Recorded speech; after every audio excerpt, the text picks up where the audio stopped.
Crumbl Cookies. In just a few short years, went from a small startup to a nationwide sensation, capturing the hearts and taste bud of cookie lovers everywhere. But what led to their rapid rise, and why did their start fade so quickly? Today we're diving into the story behind Crumbl Cookies, its meteoric success, and what may have led to its decline. Before getting too deep into this, I just want to go on record and say that I have tried Crumbl Cookie multiple times. And with their cookies sometimes coming in at over 1,100 calories, there leaves a lot to be desired. There are so many better alternatives to this. Regardless, however, they have a ton of fans. So let's get into it. Once upon a time in Logan, Utah, two cousins had a dream. But instead of dreaming big about, solving world hunger, they focused on a much more achievable goal: making the world's best chocolate chip cookies. Crumbl Cookie was born in 2017, and the cookie game was never the same since. They had a genius idea, a rotating menu of gourmet cookies, because why settle for perfecting one recipe when you can churn out new flavors weekly and keep everyone guessing or complaining? If you look at some of the comments on some YouTube videos involving Crumbl Cookies, you can see their strategy is not loved by all. One comment, for example, with over 6,000 likes, says, "Eating a Crumbl Cookie was the first time I knew what a calorie bomb felt like. I felt so sluggish afterwards since I didn't know how calorie dense they were."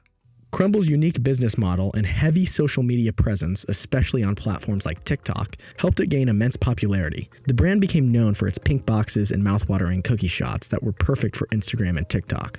By 2021, Crumbl had expanded to hundreds of locations across the United States, turning into one of the fastest growing cookie chains. However, with rapid growth came challenges. Crumbl faced criticism over the consistency of its cookies across different locations. Some customers complained about underbaked or overbaked cookies, which tarnished its image of quality.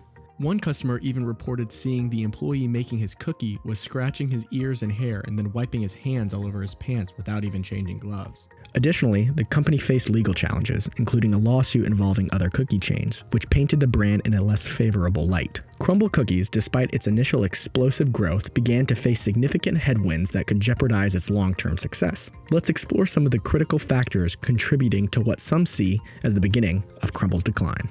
One of the main issues Crumbl encountered was inconsistency in product quality across its numerous locations. As the brand rapidly franchised, maintaining a uniform standard of cookie quality became increasingly challenging. Customers reported varied experiences. Some enjoyed perfectly baked cookies, while others complained about underbaked or overbaked products. This inconsistency can erode customer trust and loyalty over time.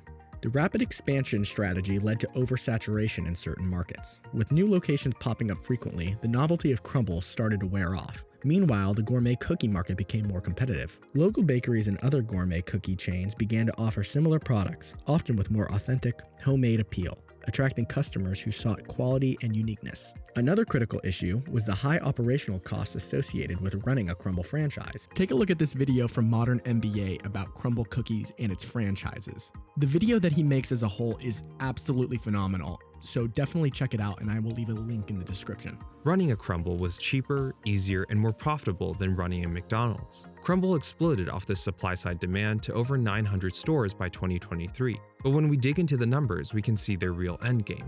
The non-refundable franchise fee that every operator must pay up front was raised from $25,000 to $50,000 in just 2 years, which is a fee on par with the world's biggest fast food chains. Royalties were also increased from 10% to 12% in 2 years, from 2019 to 2022.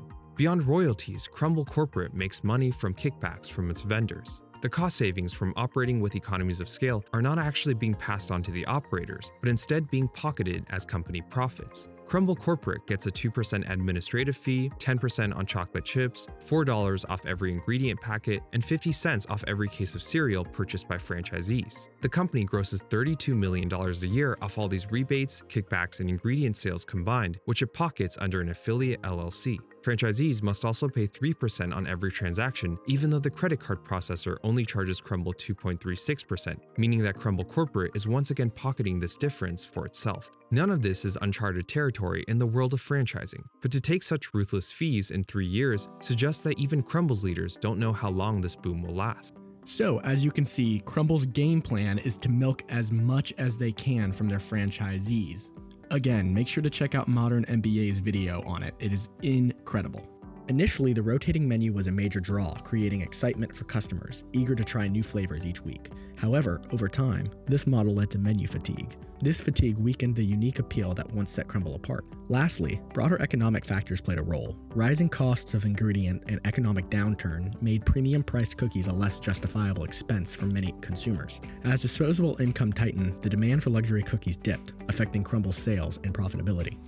Crumbl maintained strict control over franchise operations, dictating everything from branding to supplier choices. While this ensures a uniform customer experience, it limits the franchisees' ability to adapt to local market demands. Franchisees often feel like they are under the thumb of corporate policies, which can stifle creativity and responsiveness to their specific customer base. The pressure on franchisees through high fees, strict controls, and operational demands paints a picture of a business model that may be more beneficial to the corporate entity than to the individual operators. If these issues aren't addressed, it could lead to a fracturing of the franchisees' network, further accelerating Crumbl's decline. In the end, a successful franchise system relies on the health and satisfaction of its franchisees, and without them, even the most popular brands can falter. Thanks for watching. Make sure to check out some of my other videos if you're interested.